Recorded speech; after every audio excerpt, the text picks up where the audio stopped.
It is a wonderful occasion to be uniting together and discuss about asthma and the airway diseases. Just day before yesterday, we were all marking the day as the World Asthma Day, and we were and uniting as well as discussing about what needs to be done in order to better diagnose asthma and better diagnose as well as investigate as well as manage patients of asthma, as well as we will also be talking about an entity that is very closely similar and many a times mimicking the airway diseases, that is asthma COPD overlap. So today we will be beginning first with talk on asthma on the occasion of World Asthma Day. Second in line, we will be having a presentation on the asthma COPD overlap. And after the two presentations, we will be having an excellent panel discussion. So I must introduce, before we start with the presentations, I must introduce our excellent panelists today. So I have with me Dr. Alka Bhat. She is an esteemed pulmonologist with a decade of experience in the field of pulmonology and residing in the beautiful city of Mangalore. It is such an esteemed opportunity and privilege to be having you here with us, Dr. Alka Bhat. And second, I want to introduce to you Dr. Ajit Yadav, who's doing excellent work in the field of medicine and respiratory medicine, hailing from the city of Gurgaon, closely associated with Artemis Hospitals also. Welcome, Dr. Ajit Yadav, and we look forward to seeing your presentation on asthma COPD overlap. And third, our very esteemed panelist, Dr. Kalpesh Panchal, who's here with us from the city of Ahmedabad. And it is wonderful to be sharing this panel discussion with you, Dr. Kalpesh. And I believe that we are going to rock today. And last but not the least, I want to invite Dr. Saibal Moitra. So, sir will be joining us closely, and sir is the esteemed faculty that is coming together with us from the city of Kolkata. He is the adjunct professor and senior consultant of Division of Allergy Immunology, Department of Pulmonology, Apollo Multi-Speciality Hospitals, Kolkata. Welcome, sir. Welcome on board. And so here we are.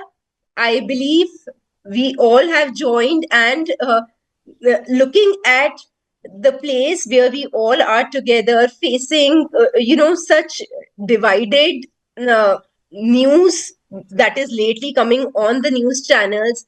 It feels so enlightening to have all the panelists from all the different directions of India, east, west, north, south, coming together in order to educate the public, educate fellow practitioners in order to help them and better educate and inform them.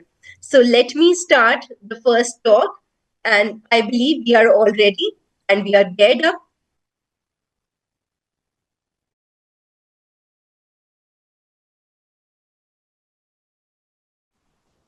Hello everyone.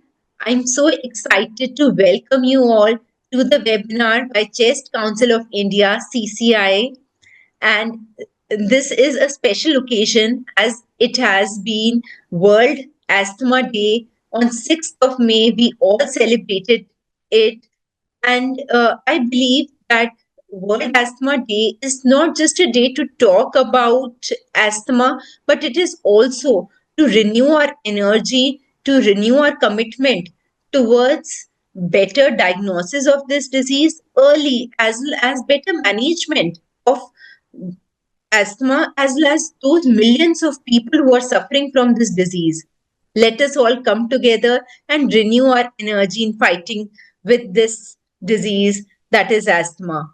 and I welcome you all. So, first of all, we will be talking about uh, asthma as a disease per se. Then we will be having another talk on echo, and followed by a panel discussion with our esteemed list of panelists. So, let me start with my first talk, that is on the theme of World Asthma Day this year, 2025, that is, inhaler is the cornerstone in the management of asthma. I will be talking about the burden of asthma.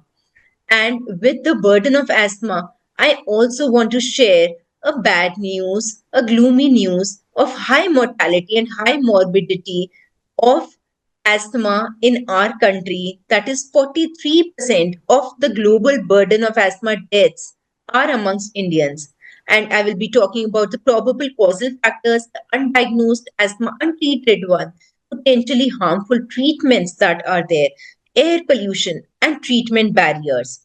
And amongst the gloomy scenario of high mortality or morbidity, I will be sharing a good news about the asthma prevalence. Is it decreasing or is it increasing? And what can we do to reduce the asthma deaths? This is the table, and I want you to look at the last column here that is showing the burden, the Indian fraction of the global patients. And as you can see, that 18% of the population, world population, is Indians. But the asthma patients are only constituting 13% of the global burden.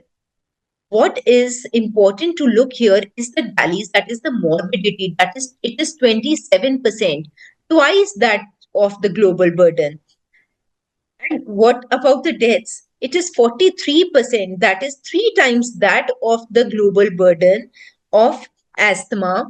And it has also jumped from the year 2019, and it has bumped up to 46% in 2021. So the question comes, why every second global person dying due to asthma is an Indian? Is it because of the undiagnosed asthma? Yes, one of the reasons we found out that amongst the four asthmatics, only one is getting diagnosed in the study that we did in Global Asthma Network, where Asthma Bhavan was the national coordinating center, enrolling nine centers from all across the country, which was published in the ERG journal. And it was found out that amongst all asthmatics, only out of four asthmatics, only one is getting diagnosed. So now we have got two categories of asthmatic patients. One is those who are getting diagnosed, and one who is not getting diagnosed. What are these patients taking as a treatment? If we talk about the diagnosed wheezers, we found out that out of 3 or 4 diagnosed wheezers, only one is taking inhaled corticosteroids. This trend continued in children as well as in adults. When we saw about undiagnosed wheezers, the situation was miserably low. Hardly 1 in 50 were taking inhaled corticosteroids in children. When we talk about adults, 0.6%, that means 6 out of 1,000 adult patients of asthma that were not diagnosed were taking ICS, inhaled corticosteroids. That is the mainstay of treatment in asthmatics. So, are these patients taking any potentially harmful treatment? Well, we categorize the patient treatments of asthmatics into 4 categories: nebulization, SABA, oral medications, and ICS plus LABA. If you look at the columns here, out of all categories of medicines, the lowest percentage of treatment medicine that is taken is that of ICS LABA. In 6 to 7 year, only 6.9% were taking ICS. 13 to 14, 11% were taking ICS. Adults, only 6.4% were taking ICS. So, which of these medicines are harmful and which of them are useful? The first three, it has been known in studies, previous studies, as well as the present studies, that they may harm without use of ICS. And ICS LABA, daily or as needed, both have been shown to have useful concrete results. studies from across the globe, many countries, it has been shown that greater the ICS use in asthma, lower the mortality. Another major factor, air pollution. Amongst the top 100 most polluted cities with high PM 2.5 particles, 60 are Indians. Starting from the first 10, 6 are Indians, and the trend carries on later. Amongst the particles, it has been shown that PM 2.5 is a known trigger for asthma. The annual mean exposure of PM 2.5 in India is 90 microgram per meter cube in 2017. So, what is the safe limit? WHO says it is 10. In America, it is 12. Europe says 25. India, it is 40. As you can see, the gradient varies by 4 times. What a strange thing. So, what does it mean? That European lungs are stronger than American and Indians have the strongest lungs? Well, it is a matter of debate. But the important thing is that the airway mucosa of asthmatic individual is patient is inflamed and we need to protect that airways, those airways. And if we see the contributors of PM 2.5, 48% of the PM 2.5 particle is levels are contributed by the biomass burning in the kitchen of Indian households, especially in the rural areas. Many treatment barriers are prevalent in our country. When we ask the patients, can your asthma be cured forever? 15% only gave the correct answer that it can be controlled but cannot be cured. Rest were having a cure notion. Where is this cure notion coming from? Cure notion is coming from the cure expectation. Alternate medicine doctors give cure expectation. Yoga, Ayurveda, homeopathy are very popular systems in our country. On one auspicious day of the year, thousands of people, asthmatic patients, go to Hyderabad, get this fish therapy, and in last year, in 2020, last year, 2023, 75,000 patients took this fish therapy in order to cure their asthma. So when questions were asked about when do you stop your medicine to the asthma patients, 91% patients told that they stopped medicine prematurely.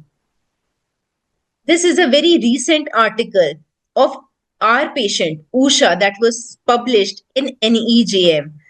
In the story of patients living with asthma in low and middle-aged countries. This patient, Usha, struggled with many barriers during her entire lifetime, including asthma, stigma. Therefore, the diagnosis of asthma was concealed, as well as its treatment was concealed. Its diagnosis was converted into a more socially acceptable diagnosis, typhoid, which was more publicly used by her parents in order to hide her diagnosis of asthma. And inhaler were as well as now they are considered strong medicines.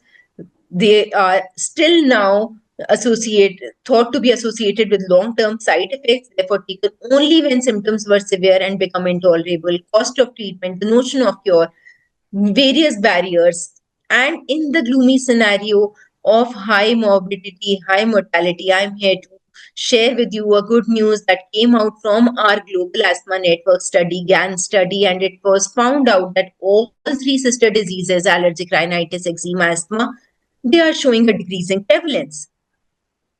So, how can we reduce the asthma deaths? By following these steps. Suspect more to diagnose 75% undiagnosed hidden asthma. You have to know wheeze. Tell the patient that wheeze is there. And what is wheeze? Wheeze is the beeping sound of the lungs. The patient should know what wheeze is, what asthma is. Need more useful treatment. ICS, we need to give it regularly or as needed. We need to use SABA inhaler, nebulizer, oral treatments only as add-on only. And need to study to find causal factors of declining asthma prevalence. Stop asthma is curable notion and mass level patient education is needed. We need to speak asthma to defeat asthma. This is on the occasion of World Asthma Day.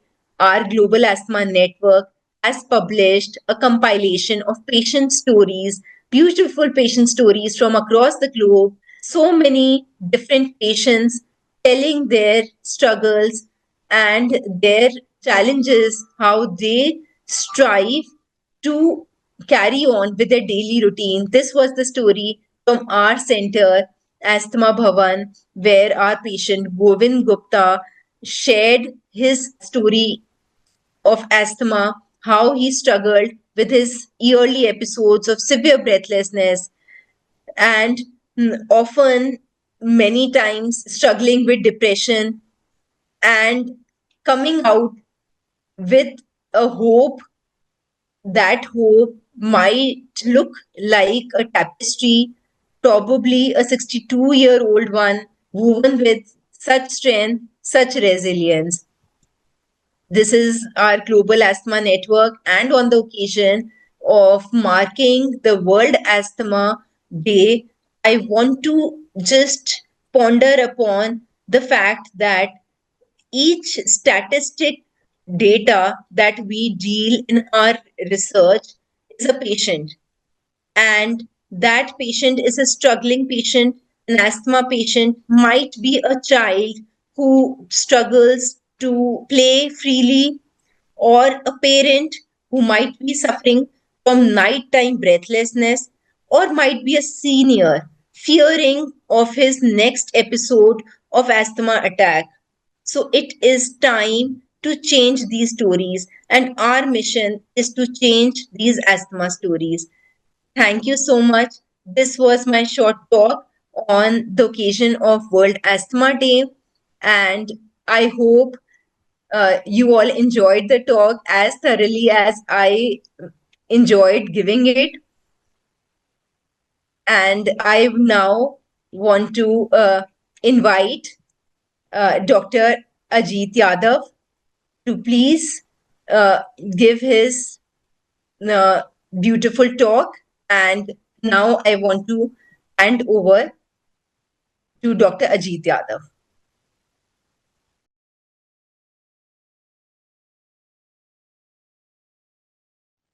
Good evening, everyone. I hope you all having a pleasant evening. I extend my deepest gratitude to the CCI, Dr. N.H. Krishnan sir, and all the dedicated faculties for creating and sharing these educational videos over the national platform. Thank you so much, sir. Let's start with the topic.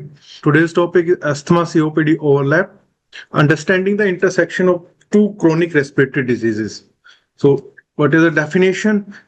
Asthma COPD overlap syndrome is characterized by persistent airflow limitation with several features usually associated with either asthma and COPD.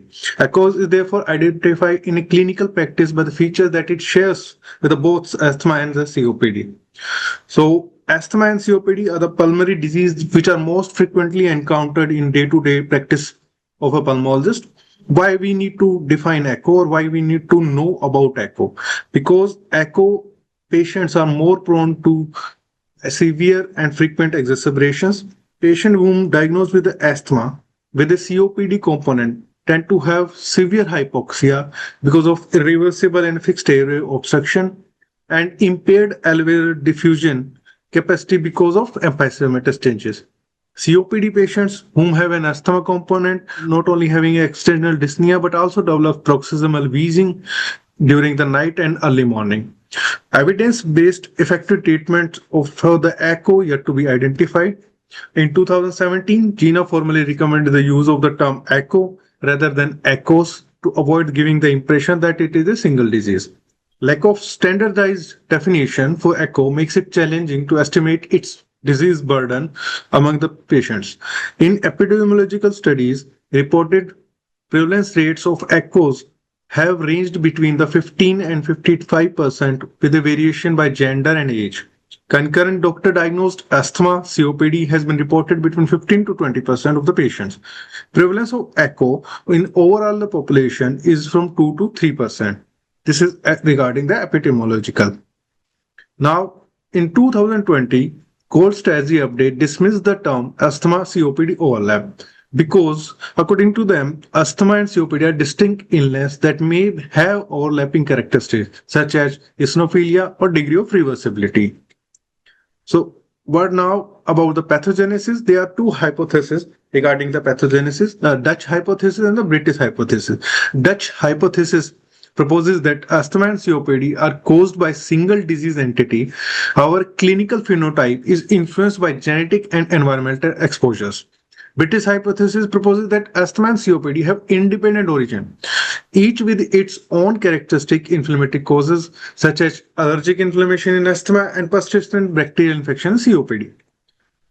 Now, diagnosis, the first step is the identification of a history of chronic airway disease by using symptoms or clinical picture.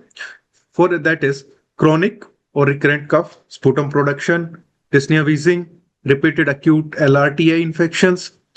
Now we go to next step. In the second step, the features of asthma and the COPD that best describe the patient are identified and compared, and diagnosis is selected from the differentials of asthma, COPD, and ACOs.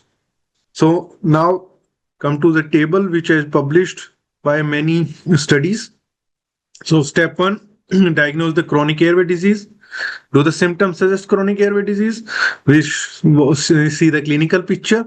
And now come to the step two, syndromic diagnosis in adults. Assemble the features for asthma and for COPD that best describe the patient. Compare the number of features favoring the diagnosis into asthma, COPD, or echo. So now these are the features we will use to categorize in asthma, COPD, or echo. So age of onset, before 20 years, it favors the asthma. After 40 years, favors the COPD. Pattern of symptoms, variation over minutes, hours, and days, worsening during the night, early morning, triggered by exercise, emotions, including laughter, dust, and exposure. These all following are favoring the asthma. Persistent despite treatment, good and bad days, but always have daily symptoms, chronic cough, sputum preceded onset of dyspnea, unrelated to triggers. These favors the COPD. Now to come to the lung functions are variable in airflow limitation in asthma and persistent airflow limitation in COPD. Lung functions between the symptoms are normal in asthma and persistently abnormal in COPD. Past history or the family history, previous doctor diagnosis asthma or previous doctor diagnosis the COPD, a patient having a family history of asthma or a patient having exposure to this factor like tobacco, smoke, biofunctioning, that favors the COPD. Now, time course. No worsening of the symptoms of the time. Variation of the symptoms either seasonally, yearly, may improve spontaneously or have an immediate response to the bronchodilator or to ICS over the weeks. These favors the asthma. Symptoms slowly worsening over the time, progressive over the years. Rapid acting bronchodilator treatment provides only limited relief. That favors the COPD. Chest X-ray investigation, normal in asthma. Severe hyperinflation in COPD. Come to the step 5. Patient symptoms and exacerbation despite the treatment. Then we go to some specialized investigation and diagnosis the comorbidities that may contribute to the exacerbations.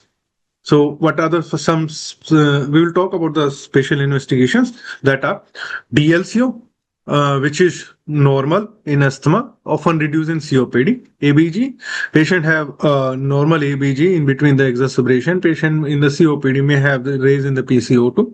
Airway hyperresponsiveness, that may be not useful in distinguishing COPD from asthma because in some patient of COPD there is higher airway hyperresponsiveness.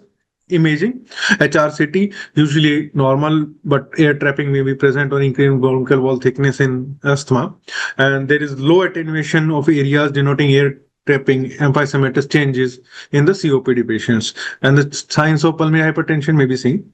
Then the inflammatory biomarkers like FeNO, which is more than 50 in asthma, supports the diagnosis of eosinophilic airway inflammation, usually normal in COPD and even low in current smokers. Blood eosinophil levels supports the asthma diagnosis, but may be present during exacerbation in the COPD patients.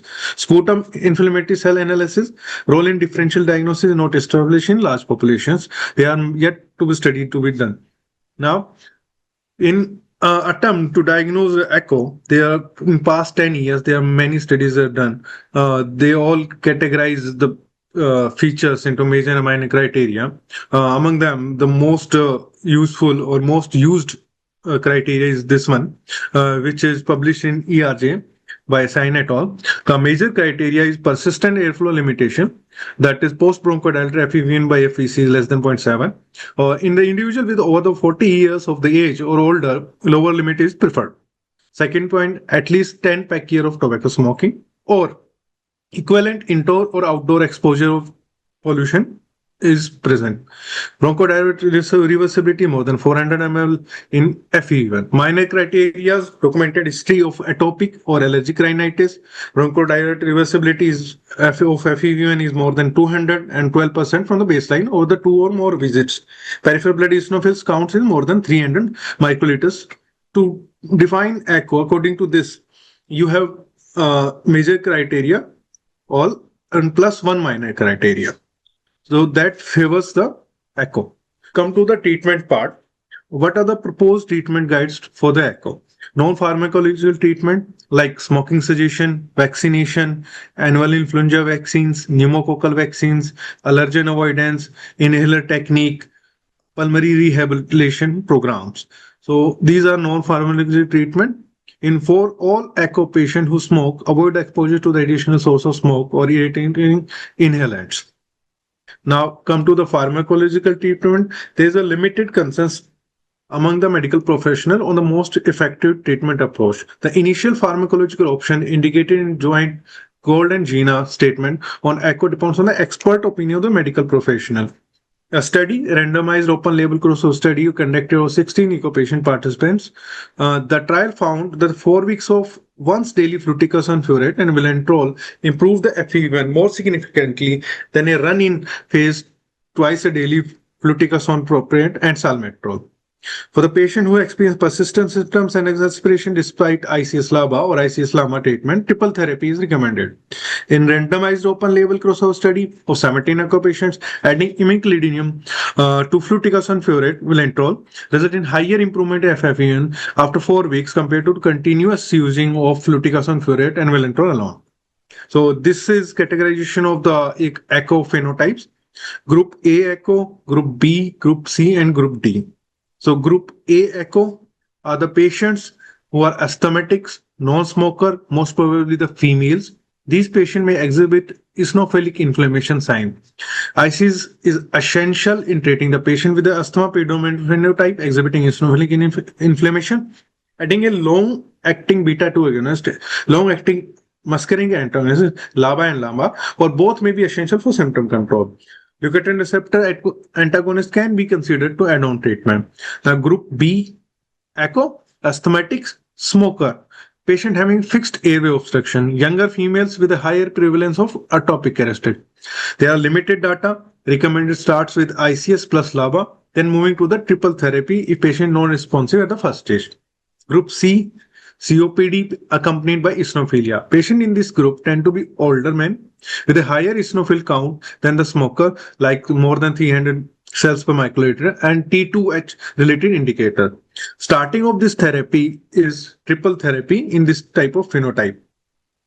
Group D, COPD with a substantial bronchodilator reference, that is FEV more than 15% and 400 ml, is defined by previous publication or over the last 10 studies.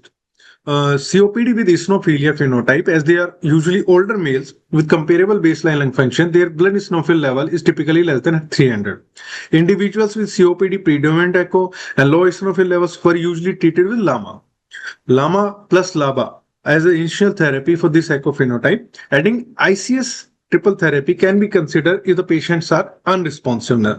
Now, regarding the biological evidences, evidence on the uses of biological in the patient with the ACO is infrequent and reliable because there are no lots of studies over this.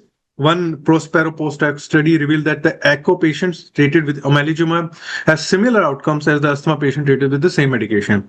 Omalizumab 48 weeks observation study is there, which shows the patient has the same improvement in exacerbation rates and symptoms as the patient who did not meet the ACO criteria.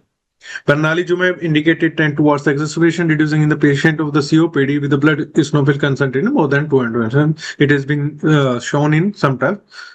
COPD patient with blood eosinophil counts of 150 at screening or 300, the year prior revealed a clinical statistically significant decrease in mild on severe exacerbation. Consequently, additional evidence will be required to determine whether echo patient may be benefited by the biological agents or not. So, come to the conclusion of this talk. Echo requires a comprehensive and tailored approach. Asthma and COPD have characteristic symptoms, yet the patient with the both are prevalent. No globally accepted definition of echo still. No single biomarker can be used to identify and classify the echo phenotypes. Essential to conduct a large-scale trial to evaluate the clinically relevant outcomes in the patient with a well-defined echo. Thank you so much.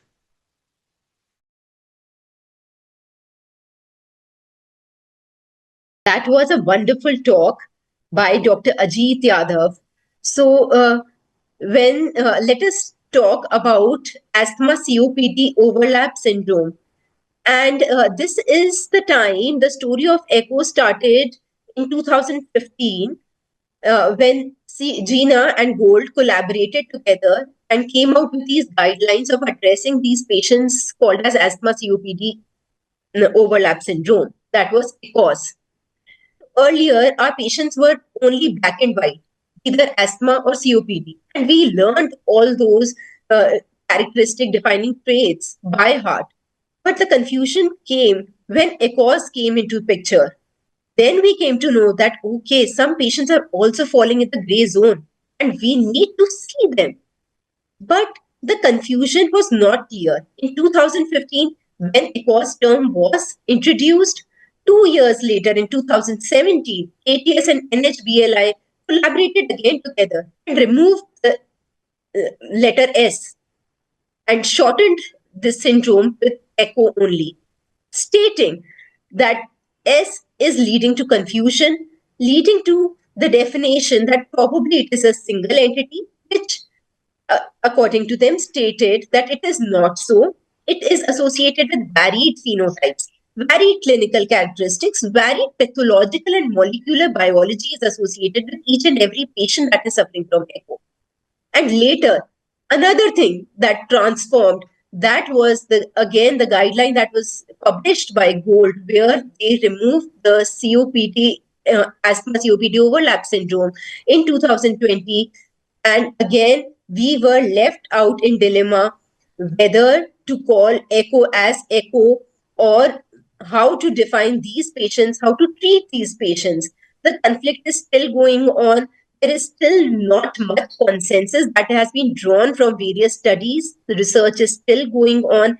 And to clear the confusion a little bit, as well as to help all the physicians across the globe, across the country, to treat these patients, we have come across with a beautiful panel. And let us talk and let us take a sojourn into the world of echo and let us clarify all the doubts related to this disease. So let me start the panel discussion with our esteemed privileged group of panelists.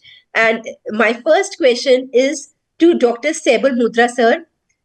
Sir, the first question is, how do you define echoes in your clinical practice, and has the definition evolved recently? Yeah, thank you. So at the outset, I would really like to thank CCI for organizing this Sentinel webinar, where I would be discussing one of the few, I would say, quagmire in the diagnosis of the chronic airway disease. So they rightly said that what we call the echo, or previously a cause, or now what COPD, it is evolving. Okay. So as we know that we still do not have a very straightforward or a straightjacketed definition when we can say that, well, this is an echo. So, but we have come across the various tenets or the facets which is showing very important thing like the treatable traits, or whether the patient has the features which are suggestive of having disease similar to an asthma, along with the features suggestive of a fixed airflow limitation, like as we see in the COPD. So in the clinical parlance, when we go on describing a patient and of having an echo, which can be put into a day-to-day practice, I would really say that once we have seen a patient, like who is say more than 40 years old and having a fixed airflow limitations. So whether this patient has any other clinical evidences as of having an asthmatic airflow inflammation. So for that, like if this patient has a childhood history of the asthma, number one, there's a family history of asthma.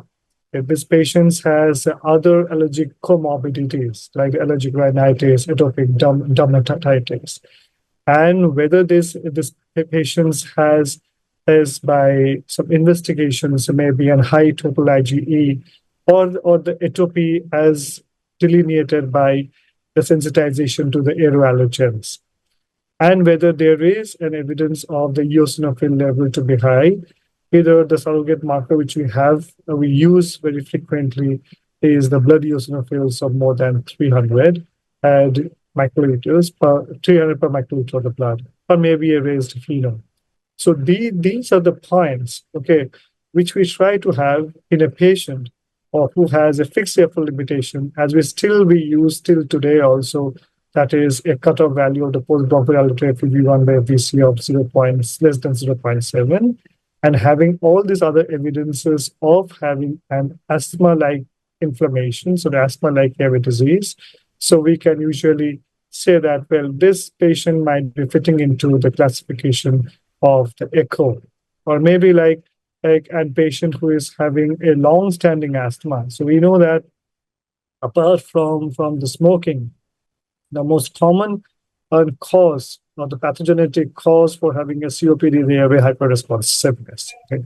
So any patients who had a long-standing asthma, these patients are at a much higher risk of developing a COPD, as we have seen in the TUSO epidemiological study, in the cohort study.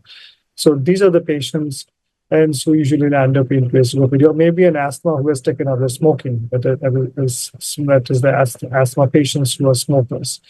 So this is how we clinically need to approach a patient before we can label them as having an echo.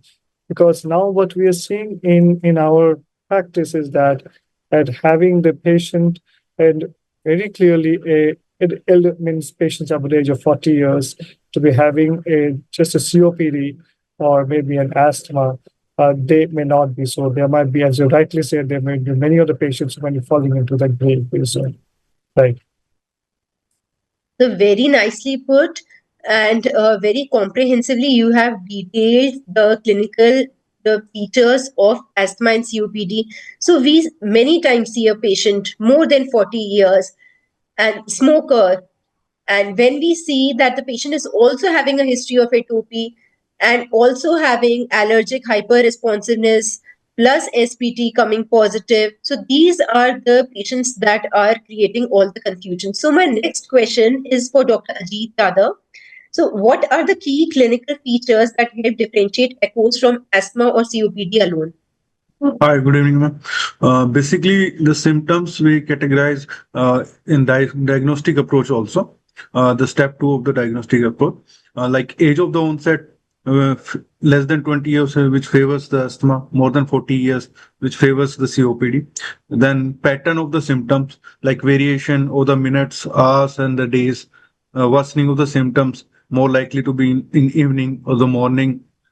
Triggered factors like allergen, emotions, laughter. These all favors the asthma. Whereas in COPD, exposure to the biomass fuel, smoking history, and there will be persistent symptoms. There are good days and bad days, but there will be always a persistent symptoms. Then the progression of the symptoms. In asthma, there will be time when there is a patient will be free of the symptoms, and in case of the COPD, there is a progression from the baseline, and it will progress to persistent flow. Then we have a spirometry, which will help in differentiating the things like reversibility, which is a feature of the asthma, or lung functions in between the symptoms. Free of the symptom, lung function will be normal in asthma and always abnormal in case of COPD. Yes, very true.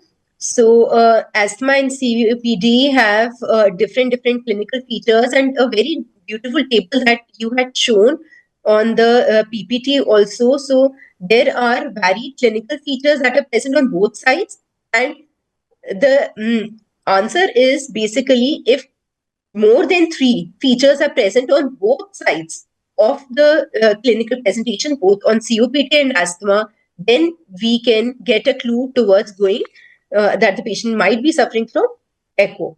Now, my next question is to Dr. Kalpesh.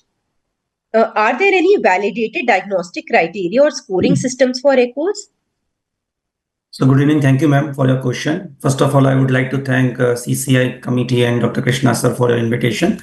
So this point is already covered by Dr. Ajit and Dr. Saibal sir, that there is no definitive diagnostic criteria we have like for the pure asthma patient and pure COPD patient. But based on the clinical history and presentation, there is one diagnostic criteria that was published in 2016 that includes three major criteria and one minor criteria for the diagnosis of asthma COPD overlap. So in that major criteria, the patient's age is around more than 40 years with a chronic airflow obstruction with FEV1 and FVC ratio is less than 0.7.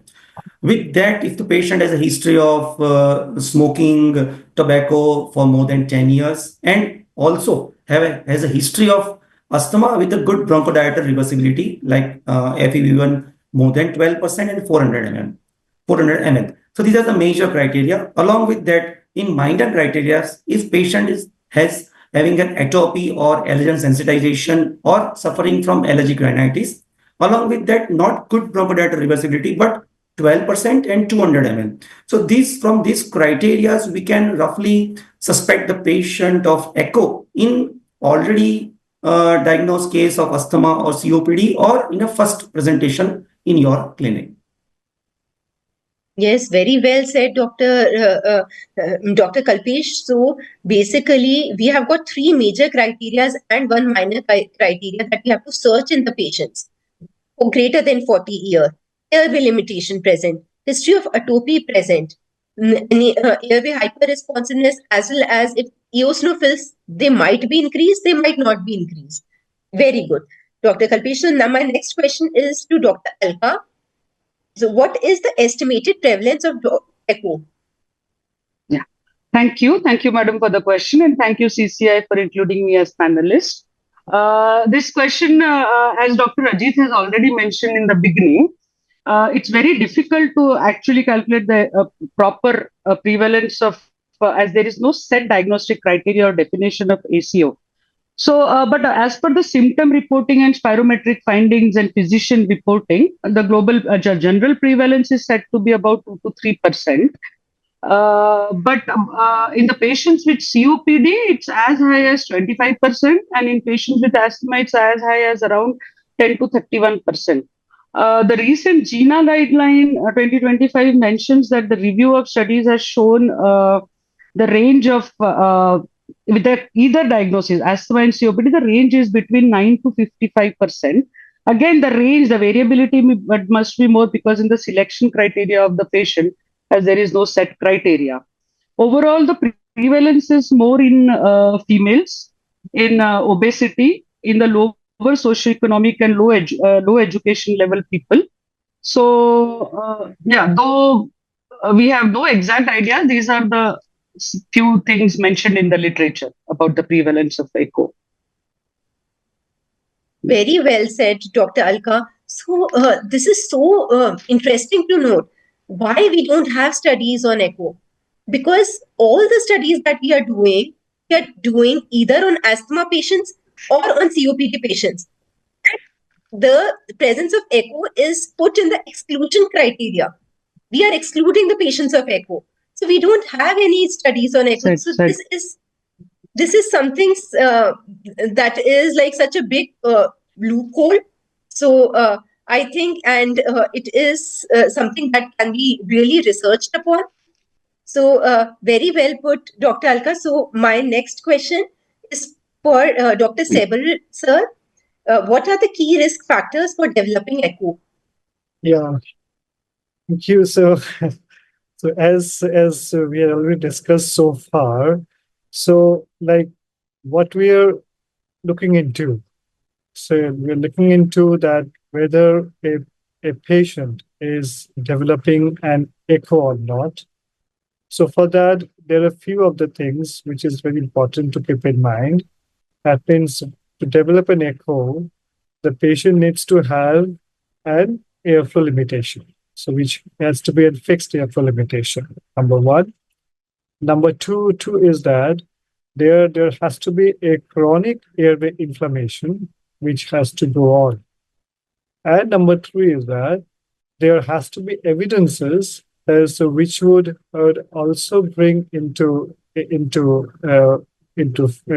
in front is that this chronic airway inflammation is mediated by certain triggers in the environment which can lead on to what we say an eosinophilic airway inflammation.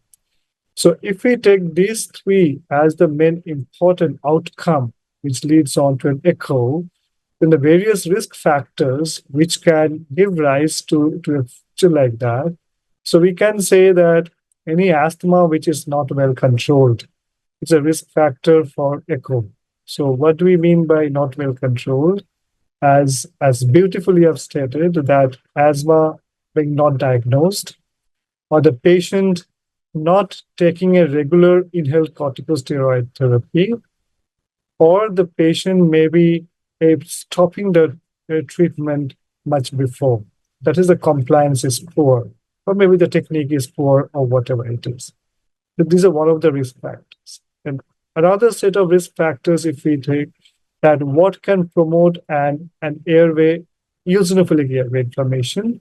So in that, we know that if the patient is having atopy, any history of atopy, like patient is having, and say house dust mite triggered symptoms, a house dust mite triggered inflammation, or maybe a pollen triggered inflammation, and or maybe another aeroallergen. So very potent aeroallergen, which we talked about, which goes on for years and years, in the cockroach aeroallergens. So having these aeroallergens in the patient's environment, which is actually triggering a chronic airway inflammation, leading on to the airway hyperresponsiveness, which can lead on to definitely an echo. The third other environmental triggers is which is actually in asthma patients, the factors which can lead on to the fixed airflow limitations. So for that, one is definitely if there are some occupational triggers. And apart from that, maybe the other smoking, one of the very important risk factors. Asthma patients takes up smoking. So that means smoking will definitely gives rise to lead on to fixed airflow limitation. And anybody like who has smoked for more than 10 pack years in asthma patients, it's a very high risk factor for developing echo. Then we have the pollutants. So as we have seen, as you have so nicely said in your DAM study, we have reflected that the PM 2.5 is one of the most important risk factors which can actually perpetuate is the chronic airflow limitation, airway inflammation leading on to the chronic airflow limitations. Apart from these, we have the other pollutants as well. Of this, namely, I would say the oxides of nitrogen, the oxides of sulfur, the diesel exhaust particles, the ground level ozone, and these are the various exposure to all these are definitely a risk factors. So if we club, so one is that is the environmental related risk factors. Then another is the having an atopy, which is a risk factor. And then the host related risk factors, that means the patient not taking the medications properly, or the asthma remaining undiagnosed. And these are the various main things. Another very important factor, that which is if the lung growth or the development has been suboptimal. So maybe an asthma patient whose actually the lung growth was suboptimal. So these patients that whatever the best possible treatment they get, the lung growth remains suboptimal, and there is some sort of dysynapsis which occurs later in the life, which can lead on to having a features of the COPD as well. So these are some of the risk factors which are definitely gives rise to an echo in a patient. So exactly, I completely echo all the risk factors that you have answered in the question.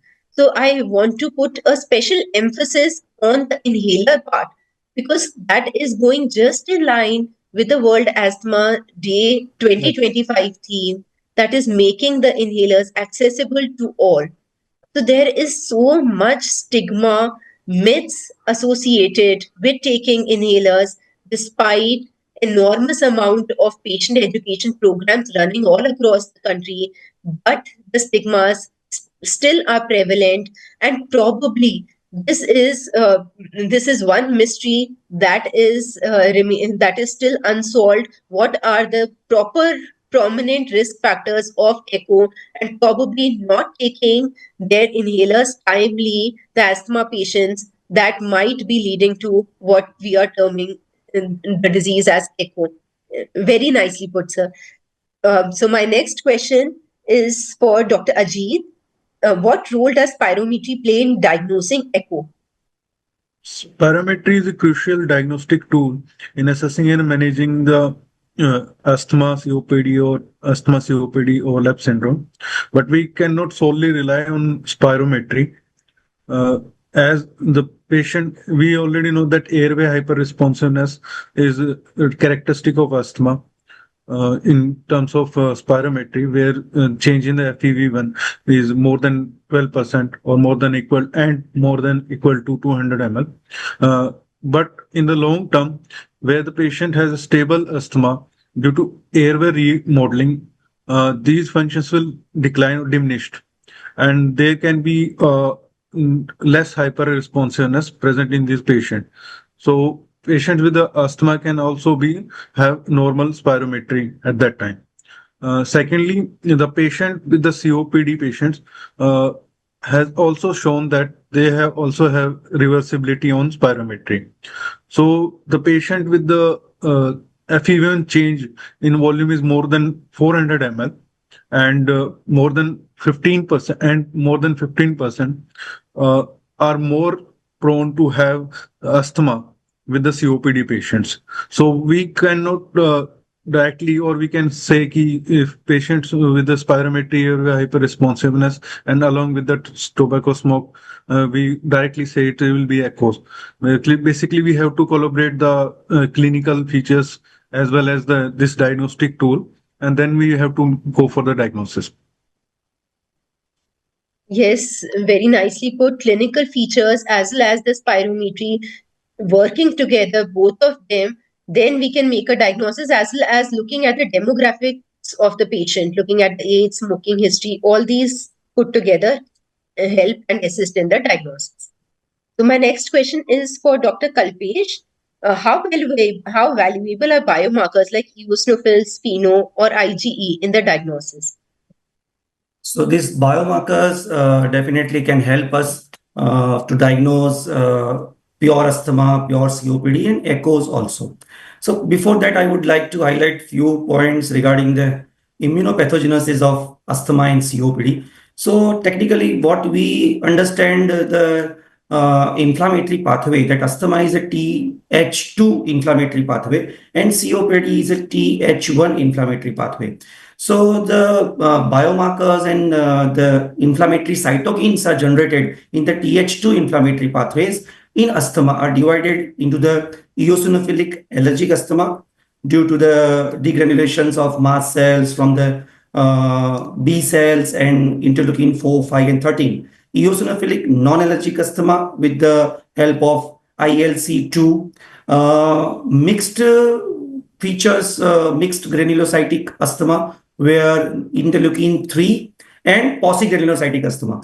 So these are the various types of phenotypes of asthma which we can classify based on the immunopathogenesis of asthma. They same likely in a COPD. Like 3 patterns we know, that emphysema, chronic bronchitis, mucus hypersecretions, and third part is small airway disease or remodeling. So in a GOLD guidelines, we know that eosinophils are elevated in the peripheral blood in the patients of COPD in 20% of the COPD patients, and that patients requires addition of ICS in the regimen in addition to LAMA-LABA. So the various biomarkers like FeNO, total IgE, and eosinophils can help us to differentiate and to classify the echo from pure asthma and pure COPD.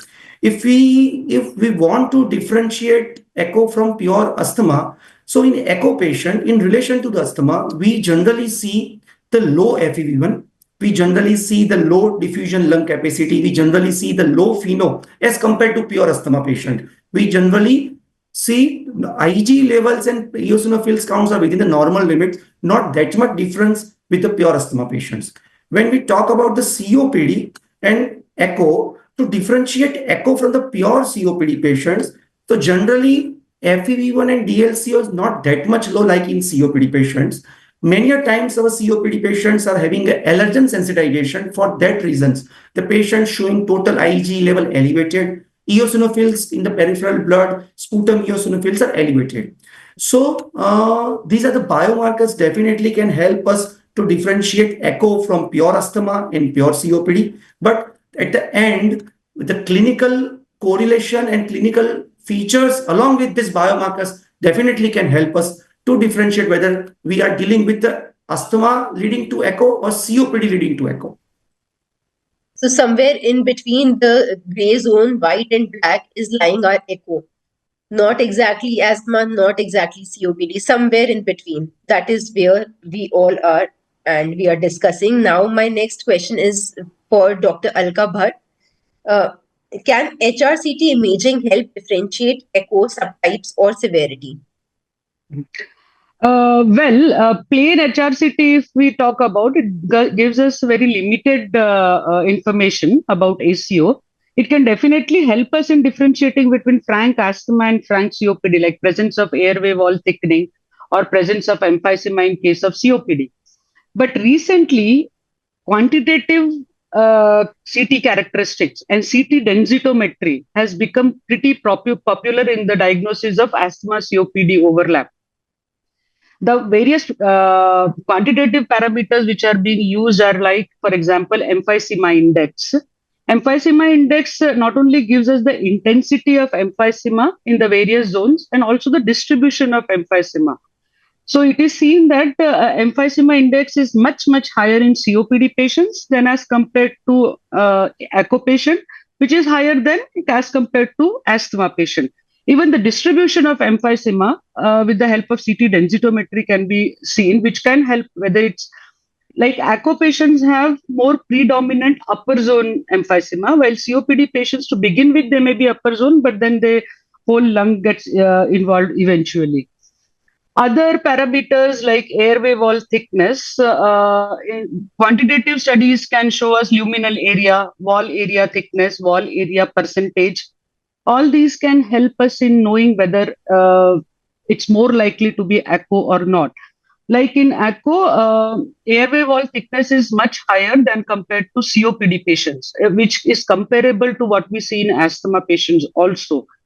Also, some of the studies have shown that the airway wall thickness, if it is outward, it is more suggestive of COPD, and the airway wall thickness inward inside the lumen is more suggestive of asthma. So these things can help us more to go more whenever we are in confusion, we can take help of these features. Air trapping indices are also being used, which are like mean lung density index or the lung volume indices. It is seen that air trapping is maximally seen in asthma COPD overlap as compared to COPD, and COPD definitely has more air trapping as compared to asthma.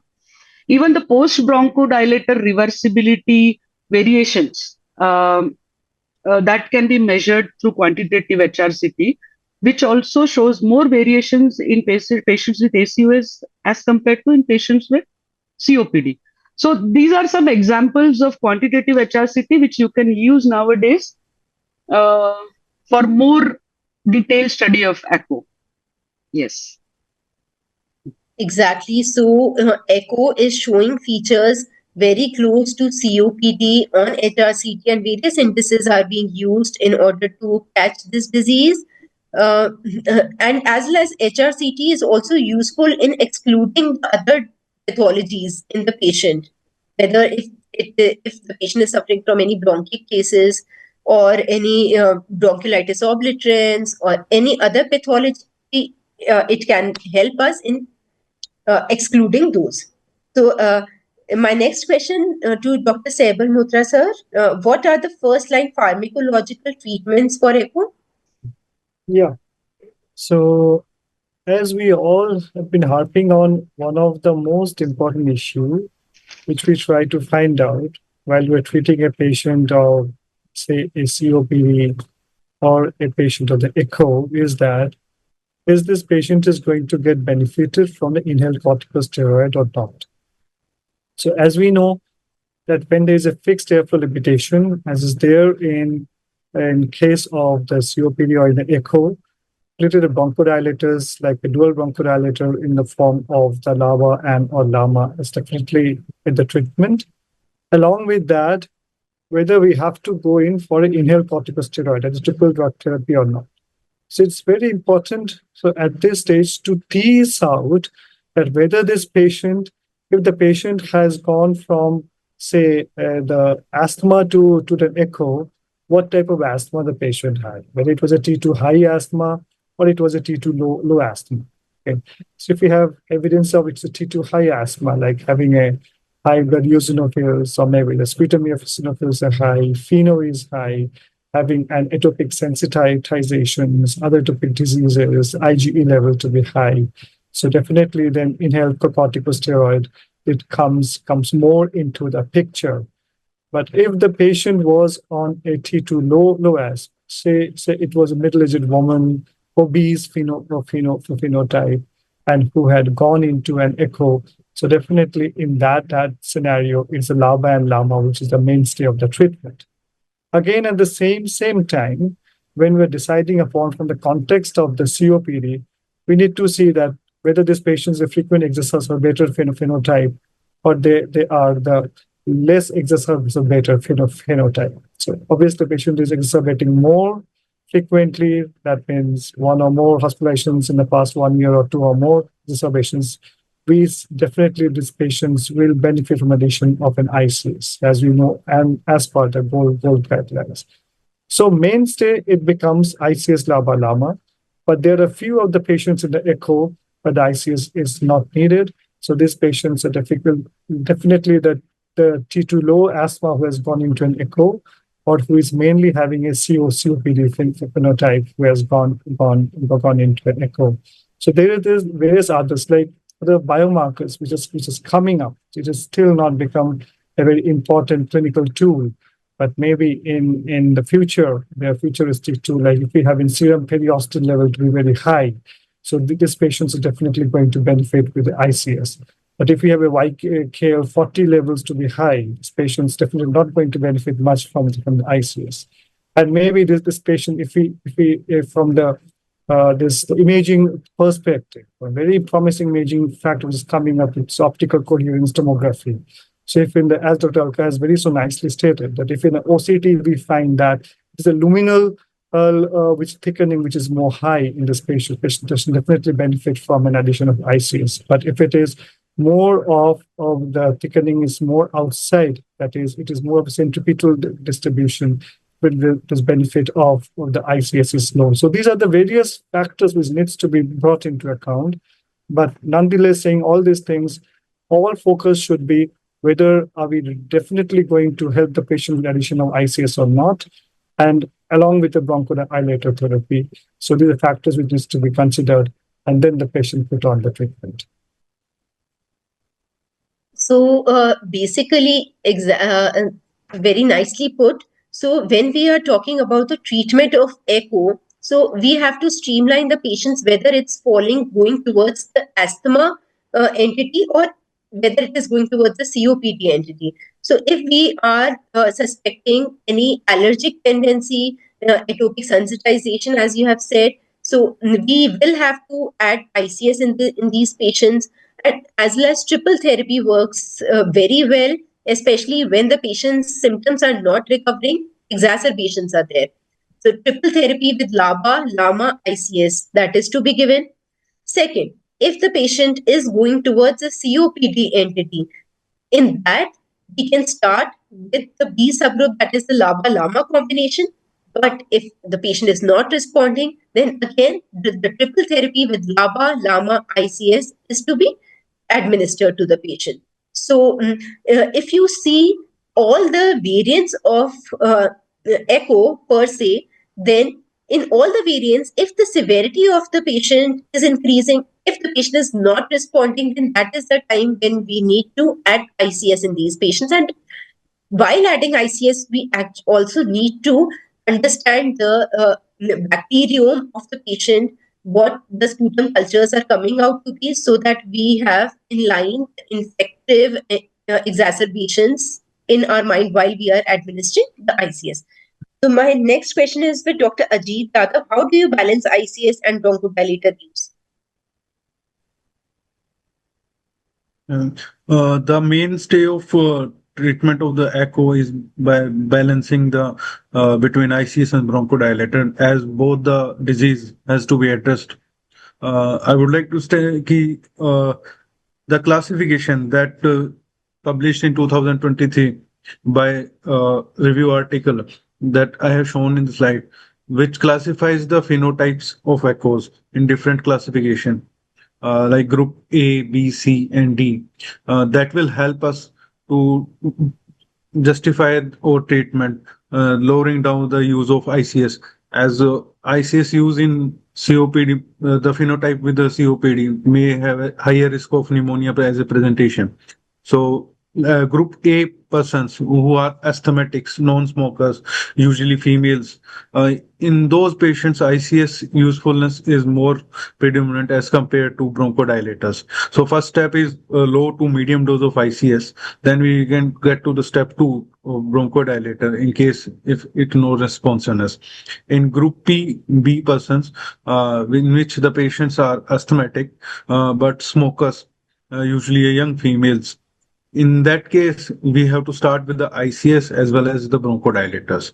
In the patients with the group C patients, so the COPD patients, where the eosinophilia more than 300, as well as the patients, these patients are usually older patients and male patients.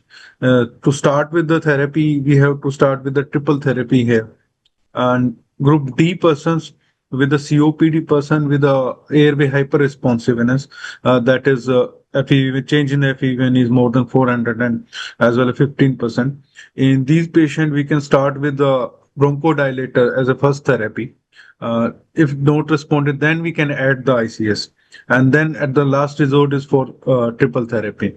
So this is how we can balance between the ICS and bronchodilators by classifying them into different phenotypes, and it will reduce the complication of inhaled corticosteroids as well. Thank you. That was a very comprehensive and detailed explanation of the treatment by Dr. Ajit. Very well put. So my next question is for Dr. Kalpesh. Is there a role for biologics in echo? So we know that echo is a distinct phenotype and predominantly seen in the middle-aged patient, male or female with obesity, and these patients are likely to have frequent exacerbations and many times requires hospitalizations. So despite of giving best optimal inhalation therapy in the form of either LAMA-LABA or a triple combination in the patients of echo, many times these patients having a frequent exacerbations. So definitely there is a role of biological therapy, particularly in that kind of echo patient with predominantly of asthma background history. So in that case, if TH2 high airway inflammation in the patient of echo with raised eosinophils and raised IgE, in that cases we can offer the patient of either anti-IgE therapy omalizumab or anti-IL-5s like benralizumab or nepolizumab. In the patients of echo with background predominant COPD pattern, there is no convincing results from phase 3 trials of benralizumab and nepolizumab in eosinophilic driven inflammation with frequent exacerbations of the patients in that category. So yes, there is a role of biologicals, but at the same time, with a country like India with a high burden of background history of tuberculosis and low low birth weights and other nutritional issues in the patients of airway disease. First and foremost thing is to optimize the inhalation therapies and pharmacological measures. And biological therapy is a choice in a very few selected cases where we get that type of evidence in the form of biomarkers. Very well said. So my next question is for Dr. Alka Bhat. How should common comorbidities be managed? Yeah. As there is asthma COPD overlap, similarly, I think the comorbidities of asthma and COPD are also overlapping here, as we can see. So we have to accordingly manage, as we were always been managing for asthma and COPD patient. The common comorbidities associated when we see are allergic rhinosinusitis, obesity, gastroesophageal reflux diseases, cardiovascular abnormalities, metabolic syndrome, obesity, which probably requires particularly care in asthma COPD overlap, because ACO is more seen to be more in obesity patients, and it is also seen in after the age of 40 years. Psychological factors like anxiety, depression, all these comorbidities, cardiovascular disorders, equally we have to treat as we have been treating for COPD and asthma patients for a better outcome. Yes, so the treatment is mostly in the line with what we have been doing with COPD. So my next question is for Dr. Saibal, sir. What are the biggest challenges in managing ECHO? Yeah. So the first and foremost, one of the biggest challenge in managing an echo is to diagnose an echo. Okay.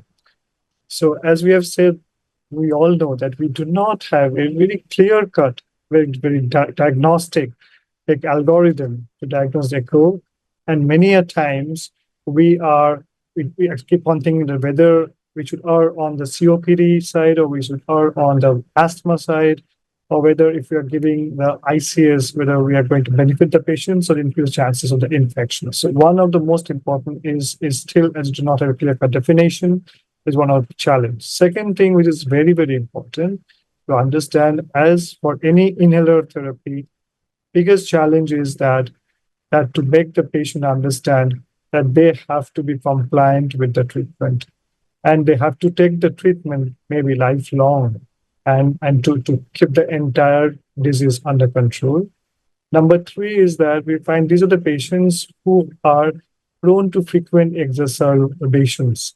So in these patients who are prone to frequent exacerbations, so maybe despite the best of our treatment, maybe this patient will still land into a downhill flow. So it is very important to understand and that these are the patients who are going, though we do not have very good evidences which patients is going to go downhill, but maybe now at least we can prognosticate to certain extent depending upon the course.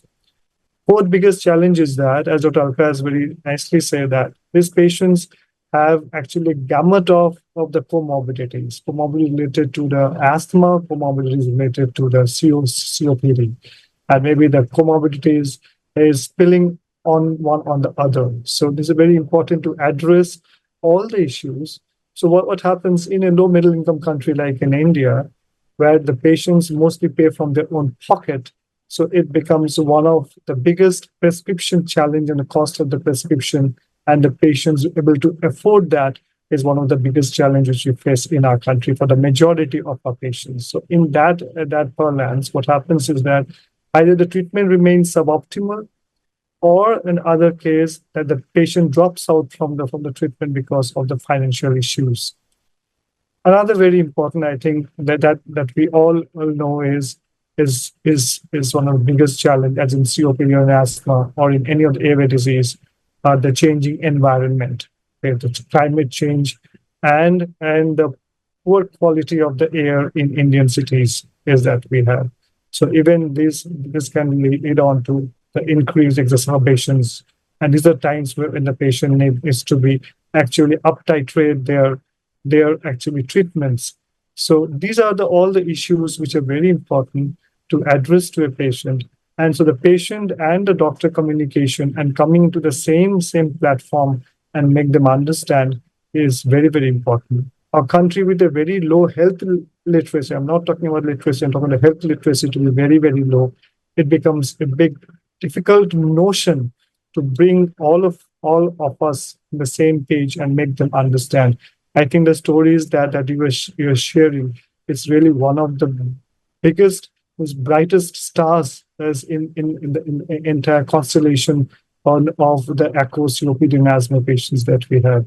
So going into that directions, staying with the patients and making them understand, making them compliant, taking care of all the comorbidities is and the inhaler drug usage. These are the biggest challenges which we face in our country for treatment of asthma. So agreed, totally agreed with the conflicting consensus, with the no universally agreed upon guidelines. There are loopholes there in the diagnosis as well as treatment of echo patient, and somewhere in between all the conflicts and confusion, there are cracks in which our patient might be going down. And seminars, webinars like these today are actually helping everyone to educate and inform regarding this important entity called ECHO. So let me ask my next question to Dr. Ajit Yadav. How should elderly patients with polypharmacy concerns be managed? Polypharmacy, usually using multiple drugs in a patient. So this is a great significant older age persons with the uh, adverse events or drug to drug interactions. So in case of polypharmacy, we have to address that uh, minimum usage of medication. So we can use two tools. First is a BS tools, which enlisted all the drugs with the adverse event. We can mm, justify by minimizing the drugs the patient having. Usually, the patient who are having echoes or more than 40 years, having also comorbidities, having the drugs like PPI, using PPI. One of the studies shows that PPI may cause pneumonia. So minimizing these drugs. Other tool we can use is note years tool. Note years mean to say, and for need for indication, or for the assess open access question answers, then adverse event addressing the address events. So in case of polypharmacy, we can do precise uh, optimizing the prescription by removing the medication which no longer to be needed. Further, the effectiveness of the treatment, whether evaluating the treatment, whether this part of the drug is effective for the treatment, or we can reduce and we can further introduce at other sometime. So by using these tools and criteria, we can help in the patient with the polypharmacy condition.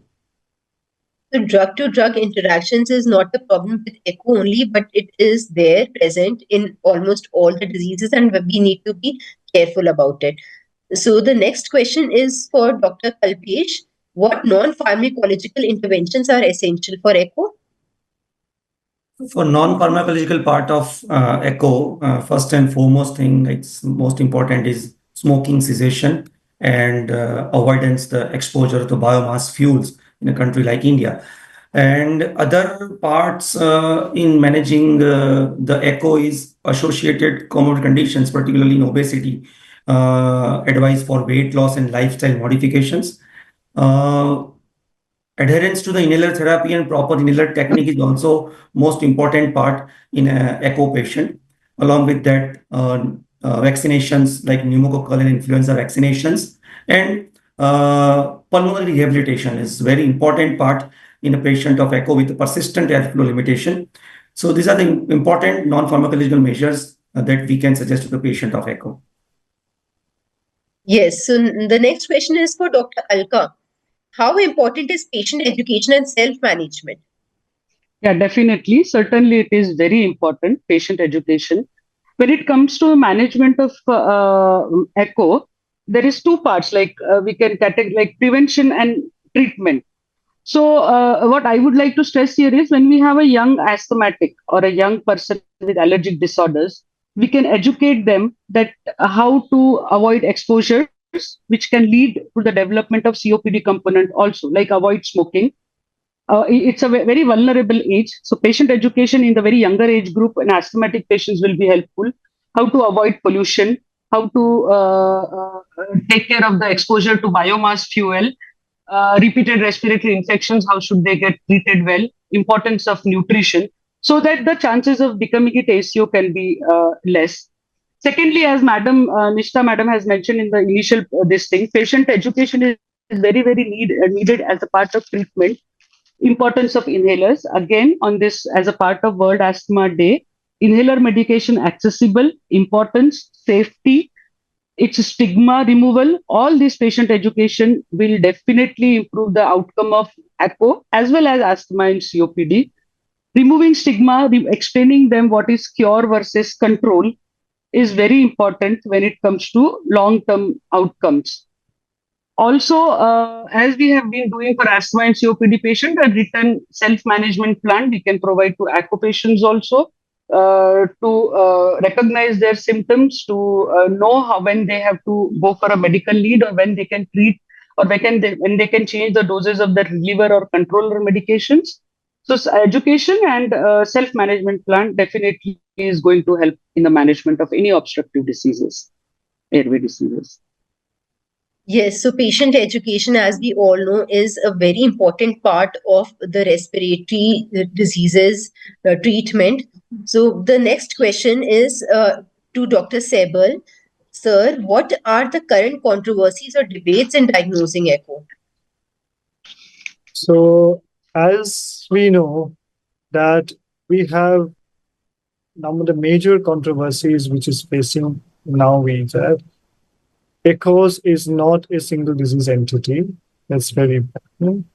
But there are two ways. One is say that it is an asthma which has gone into a COPD, or maybe it is a COPD which is having features of asthma. So this is one of the major thing, so a major controversy, and the major confusion arises from that at what we are dealing with. Whether we are dealing with a patient with an eosinophilic airway inflammation or a non-eosinophilic airway inflammation. So now they have basically what we're seeing that maybe the echo term is going away. And as in goal 2025, we have seen now the COPD-A, that is COPD and asthma. So that is what has come up with.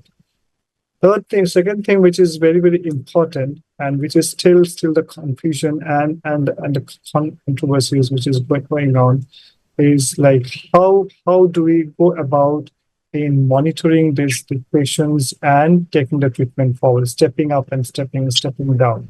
Okay. So we do not have a very clear algorithm as we have for the COPD or we have for the asthma. So maybe at times we find that means we have to go by the asthma way or we have to go by the COPD way, depending upon the case-to-case basis. Third thing, which is very important and which is still a big confusion, that we do not have any particular specific biomarker. Number one, to diagnose the disease. Number two is to prognosticate the disease. And as we know that in the various experimental models, we do not have any good animal model for the echo. So that means we are still lagging behind about that what are the biomarkers which can actually predict that these are the subset of the patients in the echo who is going to have these traits which is going to progress them faster or rapidly, and these are the echo which is going to have a more stable course onwards. So these are the various issues and the confusions right from the definition and from the treatment algorithm and the prognostication and the use of the various drugs as we should be used. So now we have this dupilumab which has come into the treatment of the COPD basket, basically the COPD with those who are having mainly bronchitis-like features. But still, when we see about the echo, we do not see that much role of dupilumab which has come into. Very well noting it that some of the patients might be having mainly the IL-4, IL-13 pathway majorly will going to benefit for the dupilumab. So there is still a gray area about the straight and very clear treatment decisions to be taken at very individual levels for this patient. So these are all the issues which is still there, and which actually plagues the mind of the treating physician when one is dealing with a patient of the echo. The third and the last thing is that the involvement of the other organ system, that is the cardiovascular complications, or the other organ complications. So which we find in the COPD, and when this patient has come with an echo, so what is the impact of this added asthma-like feature on the other systemic involvement is still an area which needs much research. So anyway, taking all these things into factor, we still step very cautiously, and we try to treat whatever we get in the particular patient of all the COPD features and the asthma features, and then we take the patient forward and see how the patient is behaving with a particular treatment set for that individual patient. Maybe in the years to come, as we have seen from the bioprep data, which is going to come up. So maybe with the more personalized medications, that is with the omics, which is going to come up, including the metabolomics, transcriptomics, genomics, and all the omics data, and the big data with the AI and all coming into the picture. Maybe we can individualize the treatment to each of the individual patients, and in that way, it will be more like treating the treatable traits and the omics traits in the particular patient. So where we won't be like going for a blockbuster treatments as we do so in the asthma and the COPD, but a more nuanced treatment for this particular patients as we move forward. Exactly, with all the nuances, don't you think it is a nudge for the young minds, young pulmonologists out there, that go ahead with the research? It's like ECHO is like the perfect folder for Exactly. all the research. Even if it is like 10 patients, 10 subjects, that research will also make a great difference. So, next question is to Dr. Ajit. Is there a role for identifying and managing bronchiectasis overlap in echo patients? I'm, I also want to address one point that I left from last question, that non-pharmacological measures also should be taken care of in polypharmacy. If some drug has to be removed and replaced with the physical therapy or lifestyle changes. Now come to asthma, COPD, and bronchitis. As I was searching for this topic, I found in LLM this triangle is resembling or coined the term Bermuda Triangle or the Devil's Triangle, Helicane LA. I found it written in NLM. Then I studied about it. Then I found out that patients with bronchitis, asthma, and COPD, then further classify as bronchitis, COPD overlap syndrome, and bronchitis asthma overlap syndrome. So BCOS is prevalent 30 to 40% among the epidemiologic studies, and BAOS is around 20%. The issues to be addressed in these conditions are first, use of ICS. In asthma patients, the mainstay controller therapy of we use ICS. But if the patient is having bronchiectasis and it is colonized by some bacteria, like most frequently we address Pseudomonas originae, it can flare up and precipitate the infection. At the end, it will flare up, and in these patients, the frequency of exacerbation and the severity of the exacerbation is much more as compared to when we are discussing the echoes. So in the end, the pathogenesis or in the involvement of three disease need further details or further studies to be addressed. And the treatment part from different guidelines are treating the individual disease with respect to their only guideline. You treat the bronchitis as like that, addressing the antibiotics, airway clearance, mucolytics as by the bronchitis guideline, and rest disease from rest disease. The address is only regarding the ICSUs and physiotherapy to be more frequently used in the patient with the bronchitis. And it has to be earlier to be addressed by using CT tomography. The patients with asthma or COPD will having more frequent expectoration and more frequent pneumonia admissions. Thank you. If you want to add, kindly. Yes, so bronchiectasis is also and can be easily associated with both these conditions, asthma, COPD, asthma echo overlap syndrome. So all these can be to picture together, or they can be like separate entities. It is always important to diagnose bronchiectasis. So my next question is, how will echo management evolve in the next 5 to 10 years, Dr. Kalpesh? So the answer of this question is already very well deep depth will be given by Dr. Saibal sir. So in next 5 to 10 years, we need a research and we need to enroll more and more number of echo patient in our routine asthma and COPD clinical trials. So this is the main advantage of identifying that perfect regimen for this type of patients. Metabolomics and genomic factors, Dr. Saibal sir already discussed that single nucleotide polymorphisms and various markers like serum periostin levels, NGL levels, and this type of markers, with the help of these markers, definitely we can differentiate echo patient with other asthma and COPD patients in future. So in next 5 to 10 years, I want more and more number of Indian studies that enroll patients of echo for newer drug regimens or triple therapy regimens. Yes, so my last question is for Dr. Alka. Are promising new therapies or personalized approaches on the horizon?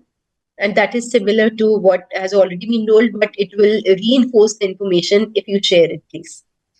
Yeah, I think this has been, again, as said, Dr. Moitra has discussed in detail. So I'll just summarize it. As we start the treatment of after clinical diagnosis of ACO patients, starting them with our ICS and LABA therapy, escalating triple drug therapy as per the response. And the next option in research is biologics, as we have discussed in detail now, omalizumab, which can be tried in more asthmatic predominant ACOS. Benralizumab and mepolizumab have shown in a very selected group of COPD patients having high eosinophil count to show some reduce in the rate of exacerbations.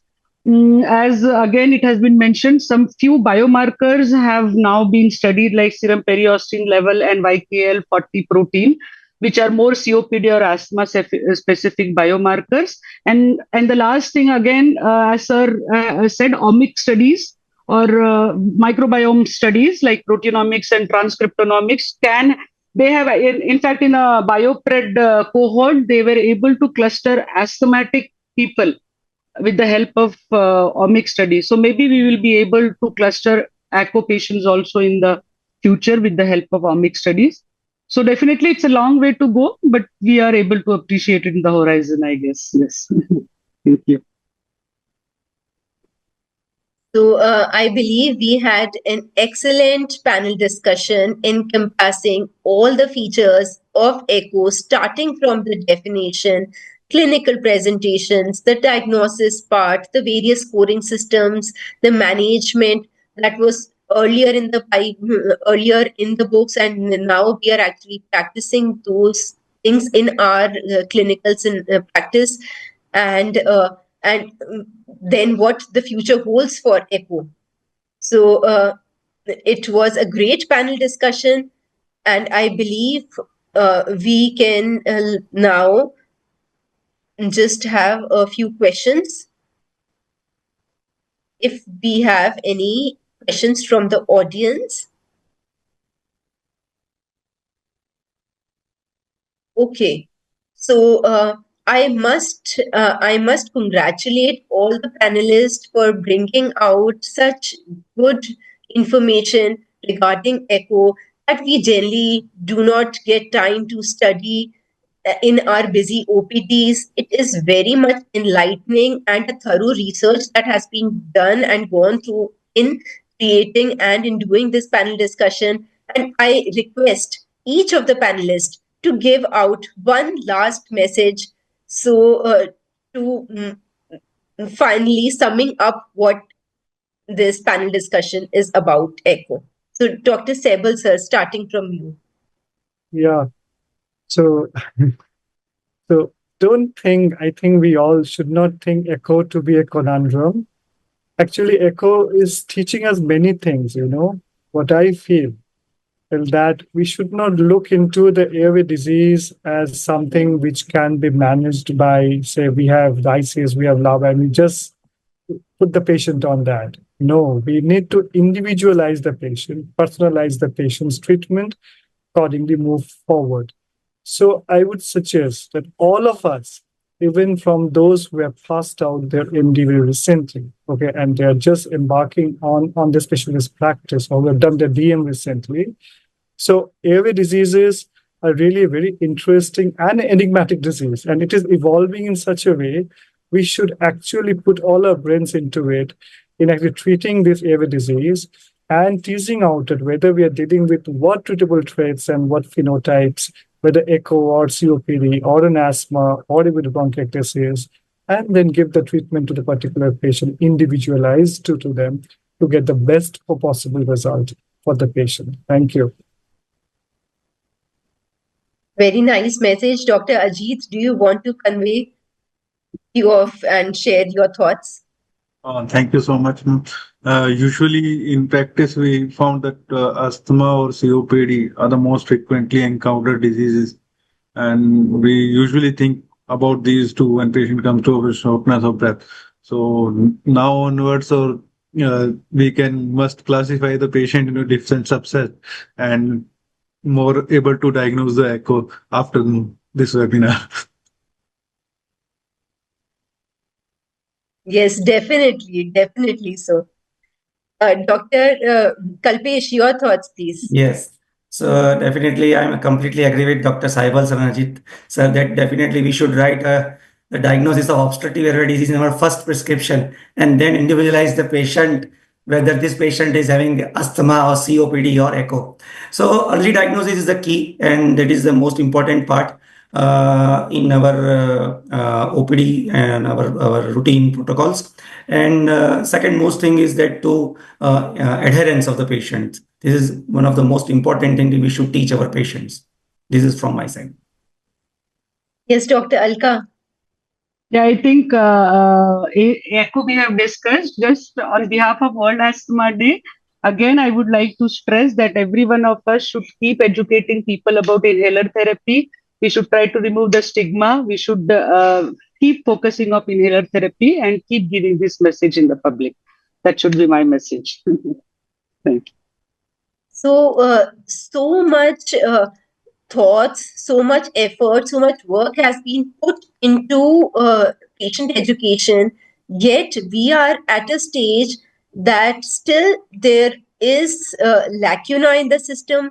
Still, the patients are not getting diagnosed. They are still not getting appropriately treated, despite the fact that we all are working tirelessly to educate the patients. Probably the education part is missing. Probably the message is still not clear enough to get across to the patients. So it is high time that we all keep on doing such webinars and keep on disseminating the message across to the doctors, fellow doctors, to the patients, to the society at large, that the inhalers, the inhaled corticosteroids, they are not something to be feared, and they are to become more of like friends rather than foes. So these are some messages that is very much in need on the occasion of World Asthma Day, that inhalers are the treatment of choice in almost all airway diseases, whether it is asthma, whether it is COPD, or whether it is echo. And definitely wonderful compilation with all the panelists. And I definitely think that all the viewers, all the audiences who actually took out time to see this panel discussion must have enlightened themselves. And definitely, if they will see their next patient of echo in their OPD, they will see that patient in a definitely in a different light, in a different way. They will see that patient in a different clinical presentation, clinical scenario, and they will diagnose that patient definitely in a more precise way. And this is the time for precision medicine. We are talking about endotypes here, we are talking about phenotypes here. So these are the things that need to be in our mind when we are checking our patient in the OPD. So, lastly, I want to thank the entire team of Chest Council of India, Dr. N.H. Krishna, Dr. Vijay Kumar, Dr. Shivani Swami, and the entire team who is working tirelessly and who's spreading the message across so wonderfully, and who's educating, who has put on their hats to take on, shoulder this job of spreading the message across and increasing the awareness and education of the doctors. I want to really congratulate them for doing such a wonderful job. And I also want to thank the Lupin team, the technical team, who has been behind the show and who has been doing all the amazing work to bring us all together in order to disseminate this information. So it was a wonderful panel discussion, and I look forward to meeting you all definitely in future and sharing our thoughts regarding the treatment of various diseases in definitely in some other conference. Who knows when? So it was wonderful. I believe we can close Yes. this panel discussion. Thank you so much, Thank everyone. you. Thank you.